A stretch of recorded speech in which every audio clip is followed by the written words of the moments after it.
تحریک عدم اعتماد کے اوپر تو بات ہی کوئی نہیں ہوئی. اور جو امپورٹنٹ بات تھی, جو میرا خیال میں اس پوری پریس کانفرنس میں سب سے امپورٹنٹ بات تھی, وہ یہ تھی کہ جو کچھ پرائم منسٹر ہاؤس کی جانب سے بتایا گیا کہ جی ایم کیو ایم نے پورے اعتماد کا اظہار کیا ہے اور انہوں نے کہا کہ ہم آپ کے ساتھ کھڑے ہیں. وہاں پہ عامر خان نے جب میڈیا سے بات کی تو انہوں نے کہا کہ جی فی الحال تو ظاہری بات ہے ہم حکومت کے ساتھ ہیں, تو وزیر اعظم جو ہیں وہ وزیر اعظم ہیں, لیکن ہم اپوزیشن, ہمارے آپشن ساری ہماری کھلی ہیں. اب یہ جو بات تھی نا, آپشنز ہماری کھلی ہیں,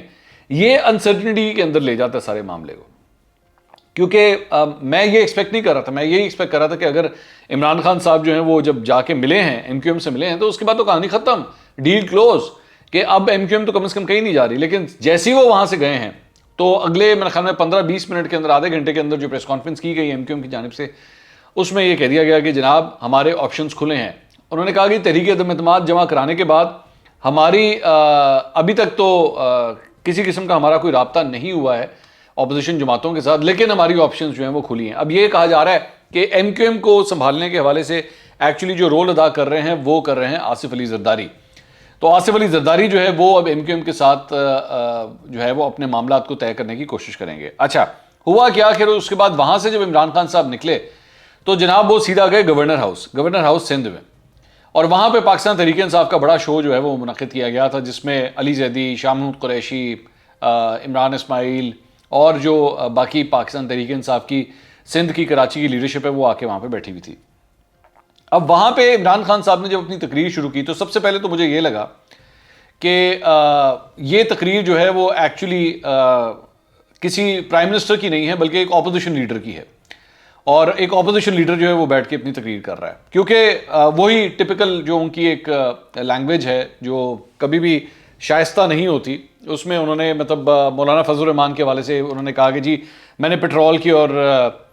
فضل الرحمان کی قیمت جو ہے وہ 10-10 روپے کم کر دی. بیسکلی ان کو ایک دفعہ پھر انہوں نے ڈیزل کہہ کے پکارا. ساتھ ہی ساتھ انہوں نے کہا کہ جی میں اس کو مولانا نہیں کہہ سکتا, میں اس کو فضلو کہوں گا. شہباز شریف کا انہوں نے کہا کہ جی وہ بوٹ پالش کرنے والا, اور یہ انہوں نے اس طرح نام لیا. آصف علی زرداری کے بارے میں انہوں نے کہا کہ میں جو سب سے پہلے میرا ٹارگٹ ہوگا وہ تو ہے آصف علی زرداری, کہ میں اس کو نہیں چھوڑوں گا. پھر بلاول بھٹو کے بارے میں انہوں نے کہا کہ بھئی آصف علی زرداری اس کو اردو تو کم از کم سکھا دو, اس کو اردو نہیں آتی اور اتنی دیر ہو گئی ہے, میں نے انگریزوں کو 2-2 سال کے اندر جو ہے وہ اردو بولتے سیکھا ہے, لیکن یہاں پہ اس کو 15-20 سال ہو گئے ہیں, اس کو اردو نہیں آتی. اس طرح کی باتیں انہوں نے ٹپیکل کی. اچھا یہ جو ٹپیکل باتیں ہیں نا, اس میں 2 چیزیں ایک تو نظر آتی ہیں. میں نے عمران خان صاحب کو نوٹ کیا, اور آپ بھی یہ نوٹ کیجئے گا, کہ جب وہ فرسٹریٹڈ ہوتے ہیں, جب ان سے معاملات سنبھالے نہیں جا رہے ہوتے, then he becomes aggressive and then he starts misbehaving. اپنی یہ جو فاؤل لینگویج بھی ہے یہ نارملی تبھی آتی ہے. اب آپ کو اس بات سے اندازہ ہوگا, مطلب یہ کھڑے ہوئے جب باتیں کر رہے تھے ان کا کراؤڈ سامنے سارے بیٹھ کے تالیاں بجا رہا تھا, کیونکہ پاکستان تحریک انصاف کے کراؤڈ کو یہی چیز پسند ہے. گالم گلوچ ہو, بدتمیزی ہو, اس کو برا بھلا کہہ دو, اس کو کوئی نام لے دو. پی ٹی آئی کے لوگوں کو یہ چیز عمران خان صاحب کی پسند آتی ہے, اور وہی عمران خان صاحب گیلری کے لیے پھر ہی کرتے بھی ہیں یہ سارا کچھ. اگر آگے سے تالی نہ بجے نا تو لیڈر بھی سمجھ جاتا ہے کہ یار میری بات یہ کراؤڈ پسند نہیں کر رہا, لیکن چونکہ کراؤڈ پسند کرتا ہے یہ باتیں, تو اس لیے عمران خان صاحب بھی ان چیزوں کو پروموٹ کرتے ہیں. اینڈ ناؤ یو انڈرسٹینڈ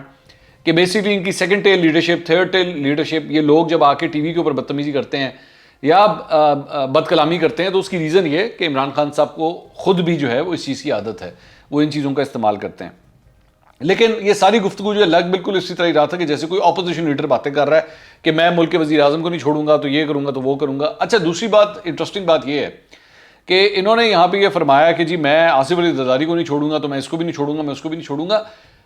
آپ بیسکلی صرف اس بات کے اوپر کہ آپ کے خلاف تحریک عدم اعتماد آ گئی ہے, صرف اس بات کے اوپر کہ جی آپ اس کے بعد تو یہ ایکچولی سب کچھ کہہ ہی نہیں سکتے, کیونکہ اس کے بعد لیٹس سے تحریک عدم اعتماد جو ہے وہ عمران خان صاحب کے نام پہ وہ کامیاب ہو جاتے ہیں اس کے اندر, اور وہ وزیر اعظم ہی رہتے ہیں. اس کے بعد, اس ساری چیز کے بعد اب آپ جو کچھ بھی ان کے ساتھ کریں گے, مثال میں ظاہری بات ہے ہم for the sake of argument بات کر رہے ہیں, اس کے بعد آپ جو کچھ بھی کریں گے تو آپ کے اوپر تو اپوزیشن ویسی انگلیاں اٹھائے گی کہ جناب آپ نے یہ تڑیاں تو ایکچولی تحریک عدم اعتماد کے اوپر ووٹنگ ہونے سے پہلے کی دی ہوئی ہیں کہ میں اس کو بھی نہیں چھوڑوں گا, تو میں اس کو بھی نہیں چھوڑوں گا, میں یہ بھی نہیں چھوڑوں گا, میں اس کو بھی اڑا دوں گا, میں یہ بھی کر دوں گا. یہ آپ نہیں کر سکتے. آپ کچھ بھی کر سکتے ہیں تو وہ قانون کے دائرے میں رہ کے کر سکتے ہیں. انہوں نے کلاسک کیس, ایکچولی آپ ان کیسز کو خود خراب کر رہے ہیں. انہوں نے تو جا کے وہاں پہ کورٹس کے اندر جا کے کھڑے ہو کے کہنا ہے جناب ملک کا وزیر اعظم تو ہمیں ویسی تڑیاں لگاتا رہا بیٹھ کے کہ میں اس کو نہیں چھوڑوں گا تو میں اس کو نہیں چھوڑوں گا. You need to get out of this. یہ اس قسم کی جو سپیچز ہیں وہ آپ تب کر سکتے ہیں جب آپ کو الیکشن موڈ کے اندر ہو, یا مہینے 2 مہینے کے بعد الیکشن ہونے والے ہیں, تو پھر آپ بیٹھ کے اس قسم کی تڑیوں والی جو ہے وہ سپیچز آپ 100 دفعہ کریں. لیکن یہ کوئی سینس نہیں بنتا تھا. اور میں حیران تھا کہ وہاں پہ سامنے ہی جو ہے وہ شاہ محمود قریشی اور اسد عمر جیسے لیڈر بھی بیٹھے ہوئے تھے, جن کے میں نے منہ سے کبھی بھی اس قسم کی کوئی زبان نہیں سنی. میں نے I've never heard anything like that. بڑے شائستہ طریقے سے اپنے آرگومنٹس میں بلڈ کرتے ہیں, لیکن وہ ظاہری بات ہے وہ بھی مجبور ہے, کیا کریں. جب پارٹی کا چیئرمین اگر سامنے کھڑا ہوا ہے اور اس قسم کی زبان استعمال کر رہے ہیں تو آپ کیا کر سکتے ہیں, آپ کچھ بھی نہیں کر سکتے. ساتھ ہی ساتھ انہوں نے جو یورپی ممالک کے حوالے سے تھا, انہوں نے کہا جی میں نے تو ان کے حوالے سے کوئی بات ہی نہیں کی, اور میں نے تو ان کو کچھ بھی نہیں کہا, میں نے صرف اپنا پوائنٹ آف ویو دیا ہے کہ فورن پالیسی کے حوالے سے ہم جو ہے وہ کیا کر رہے ہیں. پھر ایک اور انہوں نے دوبارہ وہی بات کی کہ جی ایک بندہ آیا تھا, اس نے میرے بندے نے مجھے کہا کہ جی مجھے 20 کروڑ روپے کی آفر ہو رہی ہے, تو میں نے اسے کہا کہ تم لے لو اور لے کے جو ہے غریبوں میں بانٹ دینا, اس کا جو ہے وہ لنگر خانے کھول لو, وہاں پہ لگا لو. اب میرا سوال یہ ہے کہ اگر یہ واقعی ایسا کچھ ہے تو بتائیں اس کو کس طرح 20 کروڑ روپے کی آفر ہوئی ہے, یا کسی نے بھی ایکچولی آ کے آپ کو کہا, کسی بھی ایک ایم این اے کسی بھی ایم پی اے نے آ کے آپ کو کہہ دیا کہ جناب مجھے 25 کروڑ کی ہو رہی ہے, اور آپ نے مان لیا ہاں جی ٹھیک ہے ہو رہی. وہ چاہے وہ بیچارہ وہ ایم این اے اپنے نمبر ٹانگنے کے لیے بول رہا ہو کہ جناب دیکھیں عمران خان صاحب میں آپ کا کتنا بڑا وفادار ہوں کہ مجھے 20 کروڑ کی آفر ہوئی اور میں نے نہ کر دی. کوئی ثبوت نہیں, کس نے کی, کب کی, ایکچولی کی بھی کہ نہیں کی, وی ڈونٹ نو. بس عمران خان صاحب کے سامنے آ کے ایک ایم این اے نے کہہ دیا جی مجھے 20 کروڑ کی آفر آئی, اور عمران خان صاحب نے بھی اسٹیج کے اوپر آ کے جو ہے بات کہہ دی. یہ اس طرح یہ چیزیں نہیں ہوتی, آپ کو اس کے لیے پراپر ثبوت دینے پڑتے ہیں, اس کے بعد معاملات جو ہیں وہ آگے چلتے ہیں, ایسے نہیں ہوتا. تو اور وہی وہ ٹپکل مطلب یہ چوروں کا ٹولہ ہے, ڈاکوؤں کا گلدستہ ہے, وہی ساری باتیں جو پچھلے ایکچولی انہوں نے اپنی تقریر کے اندر بھی کہی تھی جب میلسی کے اندر ہی کھڑے ہو کے تقریر کر رہے تھے, کچھ اسی طرح, لیکن اس مرتبہ زیادہ فرسٹریٹڈ دکھائی دے رہے تھے, زیادہ لگ رہا تھا کہ کافی زیادہ غصے میں. شاید اس کی وجہ یہ کہ پتہ لگ چکا ہوگا تب تک ان کو بھی کہ عامر خان نے پیچھے جو ہے وہ جو پریس کانفرنس کی ہے تو اس کے اندر یہی کہا ہے کہ جناب ہماری آپشن ساری کھلی ہیں. تو ظاہری بات ہے آپ کو غصہ تو چڑھے گا کہ میں ابھی بیٹھ کے, میں آل دا وے اسلام آباد سے اٹھ کے آیا ہوں, پورے اپنے گروپ کے ساتھ آیا ہوں, میں پہلی دفعہ جو ہے وہ ایم کیو ایم کے دفتر میں آ کے بیٹھا ہوں. اچھا ایم کیو ایم کے دفتر بھی یہ وہی ایم کیو ایم ہے جس کے حوالے سے یہ مطلب یہ کہا کرتے تھے کہ کراچی کے اندر اگر ساری بیماریوں کی کوئی جڑ ہے تو وہ ایم کیو ایم ہے.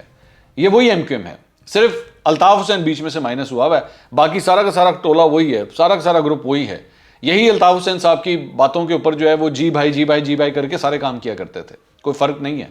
لیکن ظاہری بات ہے وہ تو نہیں ڈسکس کرنا نا, یہ پلی یہی لیں گے کہ جی الطاف حسین بیچ میں سے نکل چکا ہے تو اب سارے گناہ جو ہیں وہ معاف ہو گئے ہیں. تو کرنا پڑتا ہے, یہ ہے سیاست, سیاست میں کرنا پڑتا ہے. ہزارہ برادری کے وہ جو جنازے تھے نا, یہ ہزارہ برادری کا بھی ایکچولی اتنا بڑا سٹیک ہوتا کہ قومی اسمبلی یا عمران خان صاحب کے بطور وزیر اعظم کرسی پہ بیٹھنے میں, تو عمران خان صاحب اس وقت جا کے ان جنازوں کے پاس بھی چلے جاتے, اس قبیلے کے پاس بھی چلے جاتے, لیکن وہ نہیں گئے کیونکہ ظاہری بات ہے ان کی کوئی سیٹ نہیں ہے. ہزارہ ڈیموکریٹک پارٹی کی پورے بلوچستان کے اندر ایک ایم پی اے کی سیٹ ہے جن کا ایک وہ وزیر بنا ہوا ہے, ایم این اے کوئی بھی نہیں ہے وہاں پہ. لیکن اگر اسی طرح ایم کیو ایم کی جتنی سیٹیں ہیں اگر اتنی ان لوگوں کے پاس بھی ہوتی تو اس دن عمران خان صاحب بھی جہاز پکڑ کے کوئٹہ لینڈ کر کے ان لوگوں کے پاس چلے جاتے اور وہ ضد نہ کرتے اور یہ نہ کہتے کہ جی آپ مجھے کوئی بلیک میل نہیں کر سکتا.